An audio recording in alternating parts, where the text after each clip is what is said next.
November 2005. Robinson, Texas. The sun hasn't yet fully risen over this peaceful town just south of Waco.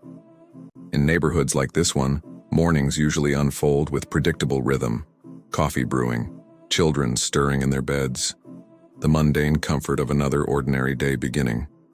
But at 6:11 a.m., that tranquility shatters. A woman's voice breaks through the emergency dispatch lines. Panic floods her words, though something about her tone strikes the operator as unusual.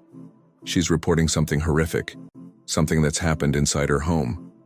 The details tumble out in fragments: blood, an open door, guns missing, her husband dying. The dispatcher works quickly, trying to extract crucial information while simultaneously dispatching emergency units. But even in these first frantic moments, something feels off. The caller's voice trembles with fear, yes, but there's a strange composure beneath it, a clarity that seems almost rehearsed. Within minutes, sirens pierce the quiet morning air. Patrol cars converge on a modest suburban home. Paramedics rush inside, their equipment clattering. What they find inside will launch an investigation that tears apart a family and reveals secrets hidden behind the facade of an ideal marriage. This is the story of Darlene and Keith Gentry, a tale of young love and broken promises, of financial strain and mounting pressure, of 3 innocent children and 1 irreversible decision, of a marriage that began with hope and ended in a bedroom stained with blood. But to understand how it all went so terribly wrong, we need to go back to the beginning. Back to when Darlene was just a girl with dreams, and Keith was a quiet young man who believed in building a life brick by careful brick. Back to when their story was supposed to be a love story. Darlene Doskasil was born on November 2nd, 1974, the middle daughter in a family of 3 girls. From her earliest years, everyone who knew her recognized something special. She had that indefinable quality that drew people in. Not just beauty, though she had that in abundance, but warmth, charisma, the ability to make you feel like you were the only person in the room when she spoke to you. Growing up in Central Texas meant Friday night football games and small-town values. It meant everyone knew your name and your business. It meant reputation mattered, and Darlene's reputation was golden. Her family adored her. Friends gravitated toward her. Teachers remembered her long after she'd left their classrooms. She had that rare combination of discipline and joy. She worked hard, but made it look effortless. She achieved without seeming to try. In high school, her peers gave her a nickname that would follow her for years: the Texas Beauty Queen. Though she never wore an actual crown in competition, the title fit. She was voted prom queen. She joined the flag corps, twirling and performing at halftime shows. She was everywhere, the center of every school event, the face in every group photo. But what made Darlene truly special wasn't just her blonde hair or her dazzling smile. It was her genuine nature. She wasn't performing kindness. She lived it. She made people feel seen, valued, important. In a world where beauty can sometimes breed cruelty, Darlene remained warm-hearted and generous. Her family was devoted to her and she to them. Growing up in that tight-knit household gave her a foundation of love and security. She knew she was cherished. She knew she had value beyond her appearance. And she had ambition, clear, focused ambition. In 1993, Darlene graduated from Yo High School in Cameron. College was never a question. She was going, and she had plans. She enrolled at Texas State Technical College in Waco, initially pursuing training as a dental assistant. But her real goal, her long-term vision, was to become a registered nurse. She wanted to help people, to have a career that mattered, to build something meaningful with her life. It was during those college years, sitting in classrooms and studying late into the night, that Darlene's path intersected with someone who would completely alter the trajectory of her life. His name was Keith Gentry, the quiet provider, 9/14. Keith Gentry was born on September 2nd, 1974, just 2 months before Darlene. Waco was his birthplace, but Robinson was his home. The son of Weeman and Glenda Gentry, Keith grew up in a world where family meant everything. He had 2 sisters and a wide network of extended family who gathered for holidays and celebrations. The Gentry family was rooted in their community, respected, dependable, the kind of people others could count on. Keith wasn't the type to seek the spotlight. While Darlene naturally drew crowds, Keith preferred the background. He was quiet, but not shy. Reserved, but not cold. He had an easygoing personality that put people at ease. The kind of guy you wanted on your team because you knew he'd show up and do the work without complaint. At Robinson High School, Keith earned a reputation for reliability. He wasn't flashy, he didn't need to be. He had quiet strength, the kind that doesn't announce itself but reveals itself through consistent action. Teachers appreciated his work ethic. Friends valued his loyalty. Family knew they could depend on him. Keith was the person who helped you move without being asked, who showed up when he said he would, who kept his promises.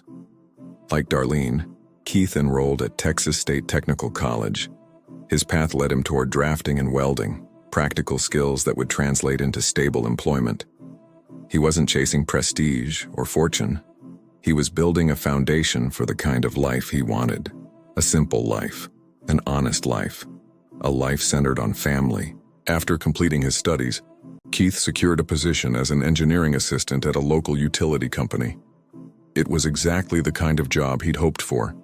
Steady, reliable, with room for growth.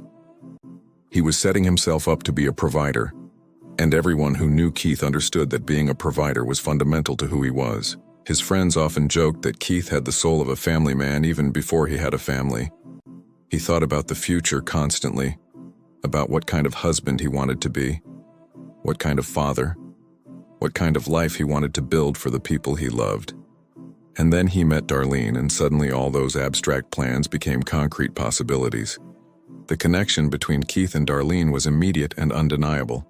From their first conversation, something clicked.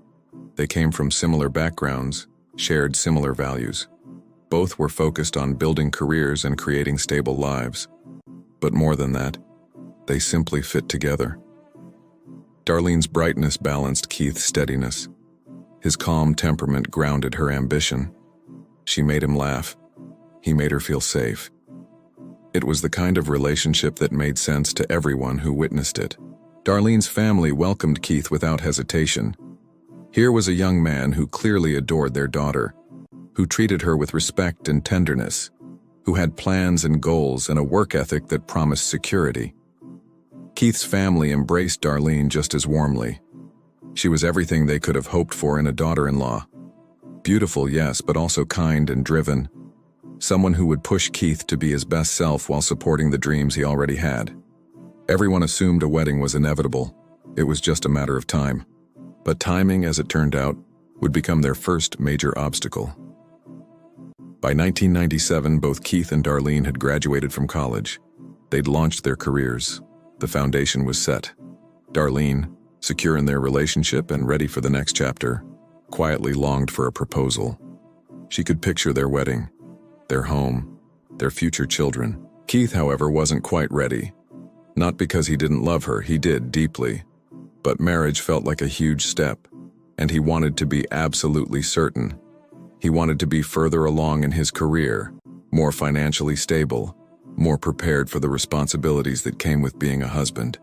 He suggested they wait, maybe just live together for a while, test the waters before making such a permanent commitment. But Darlene didn't want to wait, and she certainly didn't want to live together without the promise of marriage.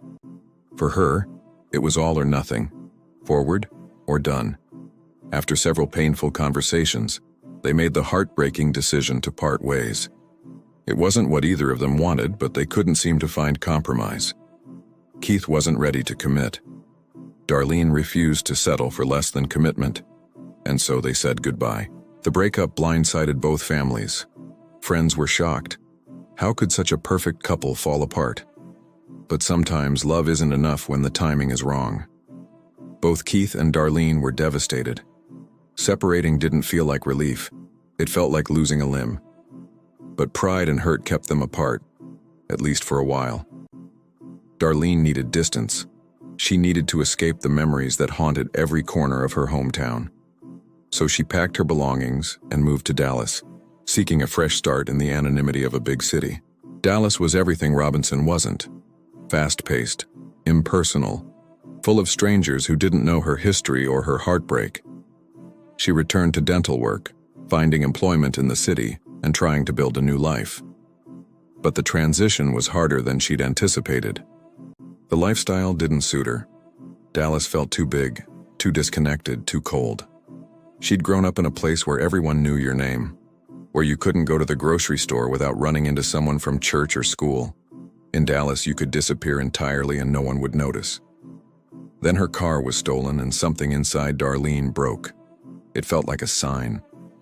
This city, this life, this attempt to move on without Keith, none of it was working.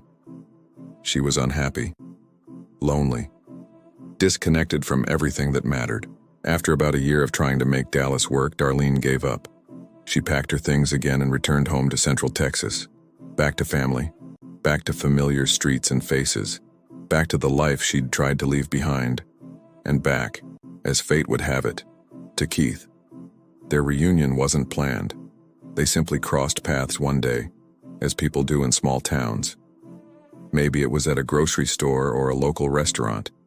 Maybe a mutual friends gathering. The details don't matter as much as what happened next. The moment they saw each other, everything came flooding back. The love they'd tried to bury, the connection they'd tried to sever, all of it was still there, waiting just beneath the surface. This time, there was no hesitation, no careful consideration of timing or readiness. They'd spent a year apart and it had been miserable. They'd tried life without each other and found it lacking. Keith had done his growing up. He'd realized that waiting for the perfect moment was pointless. Darlene was the one. She'd always been the one. Why waste more time? In 1999, Keith proposed.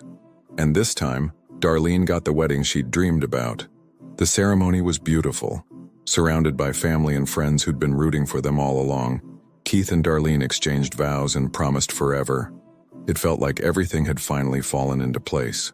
The young couple purchased their first home and began building the life they'd once only imagined. It was modest, but theirs. A place to create memories and raise the family they both wanted. For a while, everything seemed perfect. By the early 2000s, Keith and Darlene had settled into what appeared to be an ideal life in Robinson, Texas. Their home sat in a peaceful suburban neighborhood, coincidentally right next door to Keith's parents. That proximity to family felt like a blessing. Built-in support, babysitters close by, Sunday dinners without having to drive across town. Keith maintained his position as an engineering assistant at the local electric utility company. Darlene, having finally pursued and achieved her nursing degree, worked as a registered nurse. 2 stable incomes, 2 solid careers, the foundation for the family they'd always wanted. In 2001, their first son was born. They named him Chase. Keith held his son for the first time and felt something shift inside him. This was what everything had been for. All the work, all the waiting, all the planning. This moment made it all worthwhile. 3 years later, in 2004, Cody arrived. Another healthy boy, another piece of their growing family. And in 2005, they welcomed Cade, their third son. 3 boys under the age of 5. The house was loud and chaotic and exhausting and perfect. From the outside, the Gentrys looked like the kind of family others aspired to be. Attractive parents, beautiful children, a well-kept home, stability and love in abundance. But inside that home, cracks were forming. Small at first, barely noticeable, but growing wider with each passing month. Keith's job, while stable, required significant travel. He'd be gone for days at a time, leaving Darlene to manage everything alone. The children, the household, her nursing shifts. All of it fell on her shoulders when Keith was away, and even when he was home, the balance of responsibilities didn't shift much. Travel exhausted him. He needed rest. He needed quiet. But home with 3 small boys was neither restful nor quiet. Darlene found herself drowning in responsibilities. She was working full-time as a nurse, a demanding job that required focus and energy. Then she'd come home to 3 children who needed constant attention. Meals to prepare, laundry to wash, a house to maintain. Meanwhile, Keith's parents next door watched the struggle and stepped in to help when they could. But their involvement, while well-intentioned, sometimes made Darlene feel judged, like she wasn't managing well enough, like she needed supervision. The stress began taking its toll on both of them. Keith recognized that his travel schedule was destroying his marriage and his connection to his children. In an attempt to fix things, he made a significant sacrifice. He left his better-paying position that required constant travel and took a lower-paying desk job that would keep him home. It was a decision made out of love, out of a genuine desire to be present for his family, but it came with consequences he hadn't fully anticipated. The reduction in income hit them hard. Suddenly, the comfortable lifestyle they'd enjoyed felt precarious. Bills that had been manageable became stressful. The buffer they'd had in their bank account began to shrink. Keith grew frustrated with his new position. It was dull, repetitive, unfulfilling. He missed the challenges of his previous role, missed feeling competent and capable. This desk job made him feel like he was wasting his skills and his time. And despite the financial pressure, Darlene's spending habits didn't change. At least that's how Keith saw it. She maintained their home to the same immaculate standard. She hosted gatherings. She bought things for the house and the children. She lived as if their circumstances hadn't shifted. Keith saw this as carelessness, as a refusal to acknowledge their reality. They couldn't afford to live the way they used to live, but Darlene seemed unable or unwilling to adjust. Darlene, for her part, didn't see it that way. She was keeping up appearances, maintaining the life they'd built. She was working full-time and raising 3 small children. If she wanted to buy something to make their home nice or treat herself occasionally, didn't she deserve that? Their arguments increasingly centered on money. Keith felt she was spending recklessly. Darlene felt he was being controlling and unreasonable. Neither could see the other's perspective clearly through their own frustration and exhaustion. Childcare responsibilities became another point of contention. With Keith now working a desk job, he was home more, which meant he was expected to do more.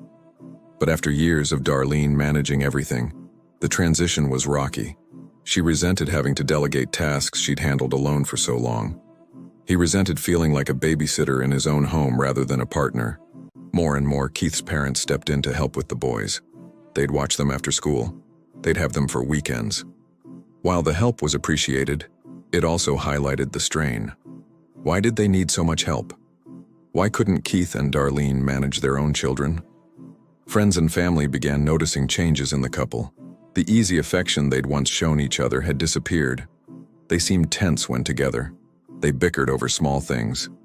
The spark that had drawn them together seemed to have dimmed, but despite the tension in the arguments and the mounting frustration, there was no talk of divorce.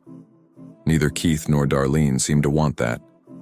Keith, in particular, was determined to make things work. He'd waited for Darlene. He'd married her. He'd built this life with her.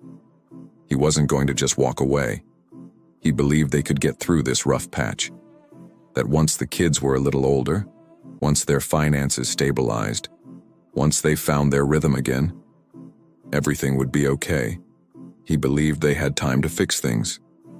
He was wrong. November 8, 2005 began as an ordinary evening.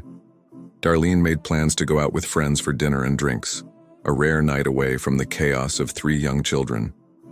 Time to relax and be herself, rather than just mom. She returned home around 8:30 that evening, expecting a normal end to a normal day. Instead, Keith was angry. He'd found a receipt, evidence of another expense he viewed as unnecessary and irresponsible. Given their tight finances, it struck a nerve. Here he was, working a job he hated to be home more, trying to be responsible, and Darlene was out spending money they didn't have. The argument escalated quickly. Voices raised, old resentments surfaced. Darlene, frustrated and hurt by his accusations, grabbed her keys and left. She needed space. She needed to cool down. She drove around for a while, letting the anger dissipate into the night air. When she returned later, she apologized. They were both tired, both stressed. Fighting wasn't solving anything. Keith accepted her apology. Though the tension remained, he went to bed in the master bedroom. Darlene, she would later claim, stayed with their 3 sons in one of the other bedrooms. Their youngest, just 18 months old, had been fussy that evening.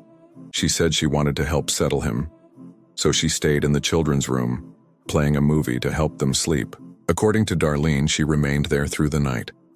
She woke briefly around 5:15 in the morning when their dog barked. But the dog often barked at nothing, shadows or sounds only it could hear. She thought nothing of it and went back to sleep.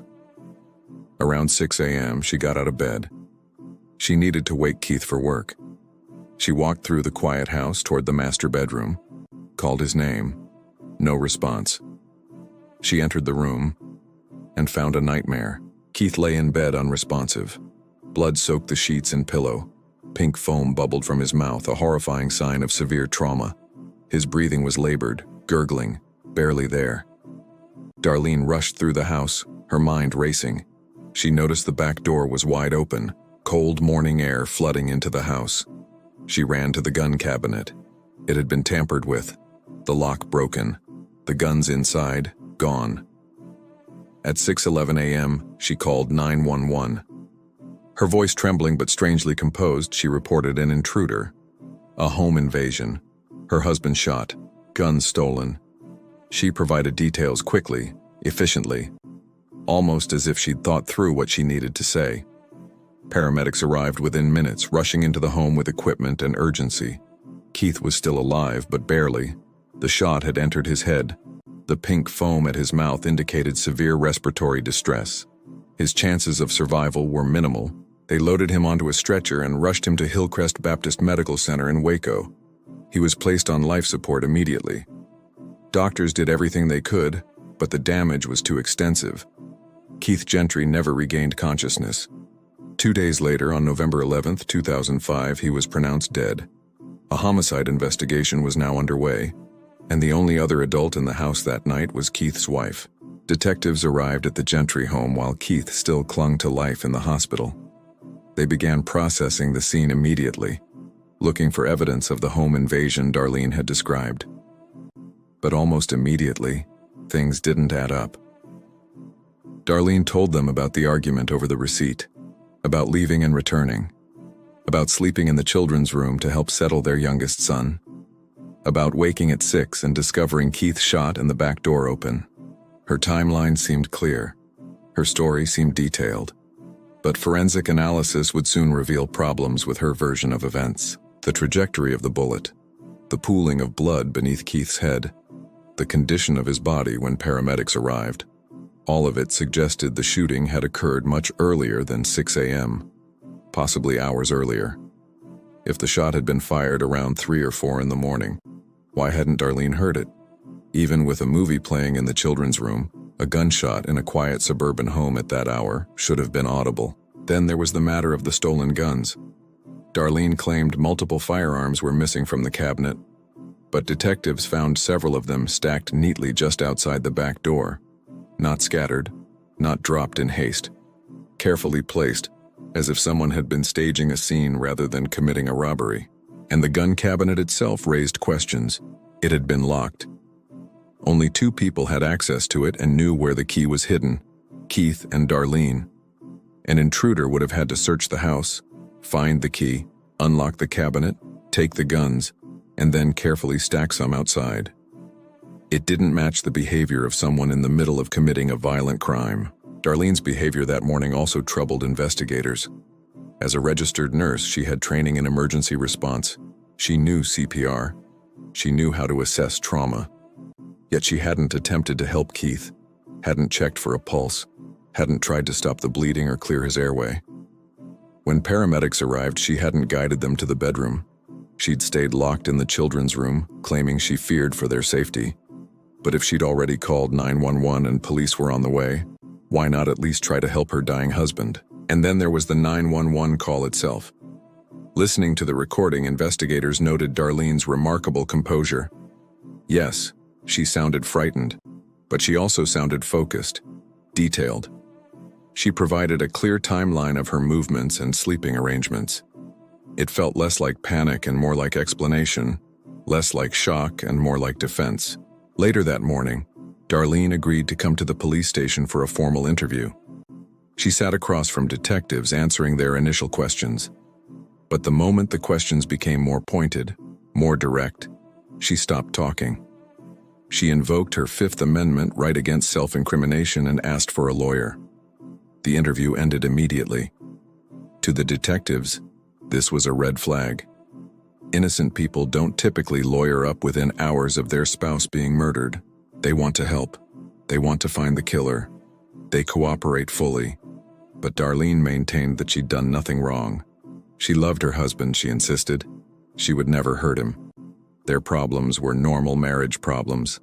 Financial stress, parenting stress. Nothing that would lead to violence.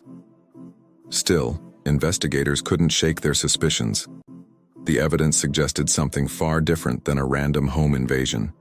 It suggested someone with intimate knowledge of the house, someone who had access to the guns, someone who had motive and opportunity, someone like Darlene. With Darlene's consent, detectives conducted a thorough search of the Gentry home. They were looking for anything that might contradict her story or provide evidence of what really happened that night. There were no signs of forced entry, no broken windows, no damaged locks, nothing to suggest an intruder had broken into the house. If someone had entered through that back door, they'd either had a key or the door had been unlocked from the inside. But what investigators found buried deep in the kitchen trash bin was far more damning than the absence of forced entry: a pair of latex gloves. Not just any gloves. Inside them was a single .222 caliber shell casing, the same caliber that had killed Keith. The gloves also tested positive for gunshot residue. And the DNA on those gloves? It belonged to just two people, Keith and Darlene. This was the breakthrough investigators needed. The gloves hadn't been dropped during a struggle. They'd been deliberately hidden in the trash, concealed inside the household garbage where someone might assume they'd never be found. But why would an intruder bring latex gloves, commit murder, and then hide the evidence inside the victim's own trash can? They wouldn't. But someone who lived in the house and needed to dispose of evidence quickly? That made perfect sense. As investigators dug deeper into potential motive, they discovered Keith had a substantial life insurance policy. The value ranged between $500,000 and $750,000. For someone struggling with financial pressure, that kind of money would solve a lot of problems. Suddenly, the pieces were forming a very different picture than the one Darlene had painted. 19 days after Keith was shot, on November 28, 2005, Darlene Gentry was arrested and charged with murder. But the arrest didn't keep her in jail. That same day, Keith's parents, who had stood firmly by Darlene's side throughout the investigation, posted $50,000 bond to secure her release. The Gentry family refused to believe Darlene could have killed their son. To them, she was more than Keith's wife. She was the mother of their grandchildren. She was family. They'd known her for years, watched her relationship with Keith develop, seen her care for their son and their grandchildren. This had to be a mistake, a terrible misunderstanding. Their daughter-in-law wasn't capable of murder. But then something happened that would shatter their faith in Darlene's innocence forever. Shortly after her release on bail, Darlene contacted a local landowner named Robert Pavavella. She'd heard he had property for sale near Axtell, Texas, rural land with a serene pond. She wanted to take a look. When Pavavella showed her the property, Darlene seemed genuinely interested. She walked the land, studied the pond, and made a comment that seemed poignant and touching. The pond reminded her of Keith's dream to take their sons fishing. It would be a perfect tribute to his memory, a place where the boys could feel close to their father. Pavavella was moved by this sentiment. He could see she was grieving. He agreed to work with her on the purchase. But a few weeks later, Darlene called him back with a request that struck him as very strange. She wanted him to fill in the pond. The sudden change made no sense. Just weeks earlier, the pond had been the main attraction. The reason she wanted the property. Now she wanted it gone, eliminated, buried. Pavavella's instincts told him something was wrong. Very wrong. He contacted the authorities immediately. Detectives took his call seriously. If Darlene wanted that pond filled so desperately, they reasoned, perhaps it was because the pond concealed something she didn't want discovered. A search was quickly organized. Divers were brought in. The pond was systematically searched. every inch of the muddy bottom explored. And there, submerged in the murky water, they found it. A .222 caliber revolver.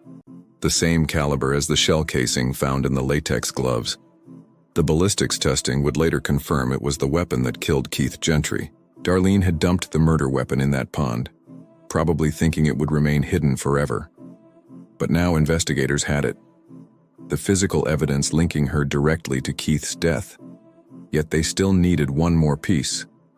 They needed to catch her trying to retrieve it. Detectives asked Pavavela to help them set a trap. He agreed without hesitation. Posing as if he were going along with Darlene's request, Pavavela called her. He said he was preparing to fill the pond as she'd asked. But first, he explained, he needed to drain it. Standard procedure before filling. Just wanted to give her a heads up. The bait was set. Police were betting that if Darlene knew the pond was about to be drained, she'd panic. She'd worry that the gun might be discovered. She'd have to act fast to remove it before the water level dropped and exposed it. They were right. Over the phone, Darlene remained calm. She didn't object to draining the pond, didn't ask questions, just thanked him for letting her know.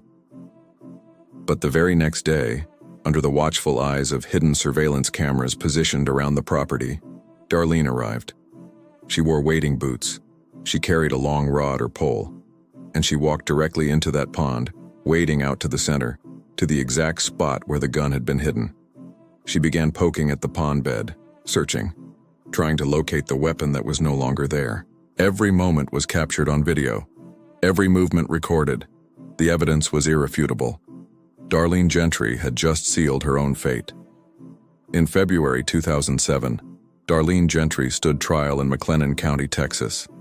She was 32 years old, the mother of 3 young boys, a registered nurse, a woman who'd once been called the Texas Beauty Queen. Now she was a defendant facing first-degree murder charges for killing her husband while he slept. The trial lasted 5 days. The prosecution's case was methodical and damning. They walked the jury through every piece of evidence: the latex gloves with gunshot residue in the shell casing, the gun retrieved from the pond, the surveillance footage of Darlene wading into that water, searching for the weapon. But the most devastating evidence was that video. The jury watched as Darlene, dressed in wading boots and carrying a pole, walked directly to where the murder weapon had been hidden, not searching randomly, not guessing, going straight to the exact location. It was impossible to explain away. If she were innocent, why would she be searching the pond? If she didn't know the gun was there, how did she know exactly where to look? The prosecution argued that Darlene's motive was both emotional and financial. She'd grown tired of her marriage, tired of the financial strain, tired of feeling trapped. She wanted freedom, and she wanted the substantial life insurance payout that would come with Keith's death. They painted a picture of a woman who'd carefully planned her husband's murder, who'd waited until he was asleep and vulnerable, who'd shot him in their bed, and then staged a home invasion to cover her tracks. The gloves suggested premeditation. The placement of the guns suggested staging. The disposal of the murder weapon suggested consciousness of guilt. The defense team chose not to call any witnesses during the guilt-innocence phase of the trial. They relied instead on cross-examination and procedural arguments. They tried to create doubt about the timeline, about the DNA evidence, about whether the prosecution had proven their case beyond a reasonable doubt. But the evidence was overwhelming. On February 8, 2007, after deliberating, the jury returned with their verdict: guilty of first-degree murder. Darlene showed little emotion as the verdict was read. Perhaps she'd expected it. Perhaps she was in shock. Or perhaps after months of maintaining her innocence, she'd simply run out of reactions to give. The sentencing phase followed. The prosecution urged the maximum penalty. They reminded the jury that Keith Gentry had been a devoted father, a hard-working provider, a man who'd sacrificed his better-paying job to be home with his family. He'd been murdered in his sleep in his own bed by the woman he'd loved and trusted, the woman he'd waited for, the woman he'd built a life with. And now 3 young boys would grow up without their father. The jury sentenced Darlene Gentry to 60 years in prison. Darlene was transported to the Dr. Lane Murray unit in Gatesville, Texas, where she would begin serving her sentence. 60 years. If she serves the full term, she won't be released until February 2067. She'll be 92 years old. In November 2017, the Texas Court of Criminal Appeals denied her request for a new trial. Her conviction stands. Her appeals have been exhausted. According to official records, Darlene will be eligible for parole in February 2037. That's 30 years from her conviction. She'll be 62 years old if she's granted parole at her first hearing. But parole is never guaranteed, especially in a case involving the murder of a spouse. The parole board will consider the nature of the crime, the premeditation involved, the victim's family's wishes. Keith's family will have the opportunity to speak at any parole hearing, to remind the board of what Darlene took from them, from the community, from 3 innocent boys. Speaking of those boys, their story is perhaps the most heartbreaking aspect of this entire tragedy. Chase, Cody, and Kay Gentry lost their father when they were just 4, 1, and 18 months old respectively. Too young to understand what had happened. Too young to have meaningful memories of the man who'd loved them so much. And then they effectively lost their mother too. In 2010, a judge granted permanent custody of the 3 boys to Keith's parents, Weeman and Glenda Gentry. The same people who had initially posted bond for Darlene. The same people who had believed in her innocence. But the evidence had been too strong. The surveillance footage too damning. Eventually, even they had to accept the truth. Their son's wife had murdered him. Along with the custody ruling came a restraining order. Darlene was prohibited from having any contact with Chase, Cody, and Cade.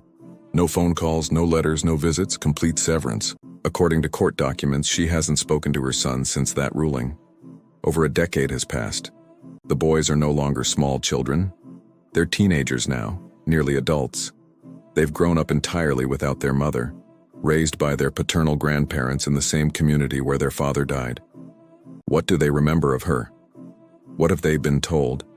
How do they process the knowledge that their mother killed their father? These are questions with no easy answers. These are wounds that may never fully heal. The house next door to where they grew up, the house where their father was murdered, still stands. Every day those boys could look out the window and see the place where their lives changed forever. The physical proximity to that trauma is inescapable. But Weeman and Glenda Gentry did what Keith would have wanted. They stepped in. They raised his sons. They gave those boys stability and love even as they grieved their own devastating loss. They lost their son. They'd believed in their daughter-in-law and been betrayed by that belief. And then they took on the enormous responsibility of raising 3 traumatized children. The strength that must have required is almost incomprehensible. In all the discussion of evidence and trials and verdicts, it's easy to lose sight of the person at the center of this tragedy. Keith Gentry was only 31 years old when he died. Just 31. He'd barely begun his adult life. His oldest son was 4. His youngest was still a baby. He should have had decades ahead of him. Should have taught his sons to fish, fulfilling that dream Darlene had mentioned when she looked at the pond. Should have taught them to drive. Should have walked his sons down the aisle at their weddings. Should have held his grandchildren. All of that was stolen from him in the early morning hours of November 9th, 2005. Those who knew Keith remember him as someone who valued family above everything else. He'd left a better-paying job to be home more. He'd sacrificed his own career advancement because he believed his presence mattered more than his paycheck. He wasn't perfect. No one is. He and Darlene had problems. Real problems with money and stress and the overwhelming pressure of raising 3 small children. But he was trying. He was present. He was committed to making their marriage work. And that commitment may have blinded him to the danger sleeping beside him. Did he have any warning that night? Did he wake as Darlene approached his bed? Did he see the gun? Did he have even a moment to realize what was about to happen? Or did he simply never wake up? Did death come while he was still lost in dreams, unaware that the person he trusted most in the world had decided he was worth more dead than alive? We'll never know. Keith took those final moments with him. What we do know is that Keith Gentry deserved better. He deserved a partner who would work through problems rather than eliminate them with violence. He deserved to watch his sons grow up. He deserved to live. His family created memorials to honor his memory. They've kept his story alive for his sons, making sure Chase, Cody, and Cade know who their father was. Not just how he died, but how he lived. Keith was a quiet man who showed his love through actions rather than words, who fixed things that were broken, who showed up when he said he would, who chose his family over his ambitions. In a world that often celebrates the loud and the flashy, Keith was steady, reliable, present. And those qualities, while they may not make headlines, are the foundation of a good life, a meaningful life, a life that matters to the people who depend on you. Keith's sons carry his name. They carry his DNA. And as they grow into men, perhaps they'll carry his values too. Perhaps Weeman and Glenda have instilled in them the same quiet strength that defined their father. That would be Keith's real legacy. Not the tragedy of his death, but the character of his life passing down through generations. Throughout her trial and in the years since her conviction, Darlene Gentry has maintained her innocence. She insists she didn't kill her husband, that she loved Keith, that someone else must have broken into their home that night and committed this terrible crime. Her defenders, and she still has some, point to unanswered questions. Why would a nurse who'd worked so hard for her career throw it all away? Why would a mother who loved her children commit an act that would inevitably separate her from them? They argue that the prosecution's case, while compelling, was circumstantial, that DNA on gloves doesn't prove who pulled the trigger, that searching the pond could have had an innocent explanation. But these arguments crumble under the weight of the evidence. The latex gloves hidden in the trash weren't accidentally dropped there.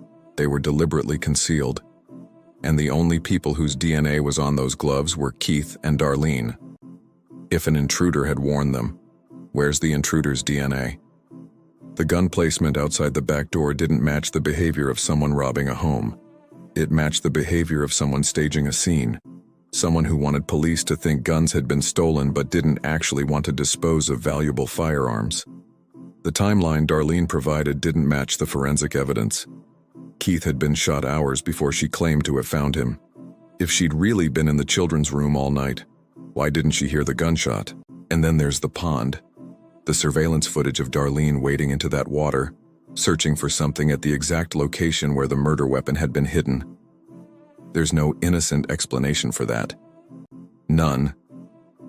If she didn't kill Keith, how did she know where the gun was? How did she know it was in that pond at all? The simplest explanation is usually the correct one. Darlene knew where the gun was because she put it there. She searched for it because she knew it could connect her to the murder. She wanted the pond filled because she wanted that evidence buried forever. As for why she did it, the prosecution's theory makes sense. Financial pressure, a strained marriage, the promise of hundreds of thousands of dollars in life insurance, the opportunity to start over, unburdened by a relationship that had become more obligation than joy. Did she plan it for weeks? Or did she make the decision impulsively that night after their argument? We may never know exactly when the idea formed in her mind, but at some point, Darlene looked at her sleeping husband and saw not a partner, but a problem. And she decided to solve that problem permanently. The case of Darlene Gentry forces us to confront uncomfortable questions about intimate partner violence, about the facades people maintain, and about how well we ever really know the people closest to us. Darlene was, by all accounts, a devoted mother. Friends and family describe her as loving and attentive with her children. She worked hard to provide for them. She created a beautiful home for them, yet she murdered their father while they slept nearby. She left them without a parent. She prioritized her own wants and needs above the devastating trauma she knew this would inflict on 3 innocent children. How do we reconcile these two versions of Darlene? The caring mother and the calculated killer. The truth is that humans are complex. We're capable of holding contradictory traits simultaneously. We can love some people while harming others. We can be gentle in one context and violent in another. Darlene may have genuinely loved her children while also resenting the life she'd built with Keith. She may have felt trapped and desperate while also recognizing the enormity of what she was contemplating. But ultimately, she made a choice, and that choice destroyed multiple lives. This case also highlights how financial pressure can poison relationships. Keith and Darlene's arguments centered on money, the stress of not having enough, of disagreeing about priorities, of feeling like they were barely staying afloat. Money problems are cited in countless divorces. They create tension, resentment, and feelings of being trapped. But most people facing financial stress don't turn to murder. They get second jobs, they downsize, they go to counseling, they divorce. Murder is not a normal response to money problems. It's the response of someone who's decided their needs matter more than another person's right to live. And what about the community that surrounded Keith and Darlene? The family members and friends who saw them regularly? Did anyone suspect something was seriously wrong? Looking back, there were signs. The arguments about money, the strain in their relationship, Darlene's spending despite their financial situation, Keith's frustration with his job and his life. But signs aren't proof, and intervention is complicated. How do you tell someone you think their marriage is in crisis? How do you express concern without overstepping boundaries? The truth is that most domestic violence happens behind closed doors. The couple that seems happy in public may be deeply troubled in private. The person you think you know may be hiding devastating secrets. We can't see into people's homes or hearts. We can't predict when frustration will escalate into violence. We can only hope that people in crisis reach out for help before making irreversible decisions. Darlene Gentry received 60 years for taking her husband's life. Some might argue that's not enough, that she deserves to spend the rest of her life in prison for what she did, for orphaning her children, for destroying Keith's family. Others might point out that she'll be elderly by the time she's eligible for parole, that she's lost everything, her freedom, her children, her identity, her future, that the punishment fits the crime. There's no perfect answer, no sentence that can balance the scales or restore what was taken. Keith is gone. His sons grew up without him. His parents had to bury their child and then raise their grandchildren while processing their own grief and betrayal. Darlene's parents lost their daughter too in a different way. She's alive but unreachable, locked away for crimes they never imagined she could commit. And Chase, Cody, and Cade lost both parents. Their father to death, their mother to prison. They'll carry that loss for the rest of their lives. Justice in this case means that Darlene was held accountable, that the evidence was carefully gathered and presented, that a jury of her peers evaluated that evidence and reached a verdict, that she was sentenced according to the law. But justice can't undo harm. It can't bring Keith back.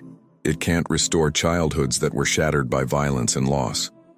All it can do is provide some measure of accountability and closure. And even that closure is incomplete. The boys still have questions that will never be fully answered. Keith's parents still grieve their son.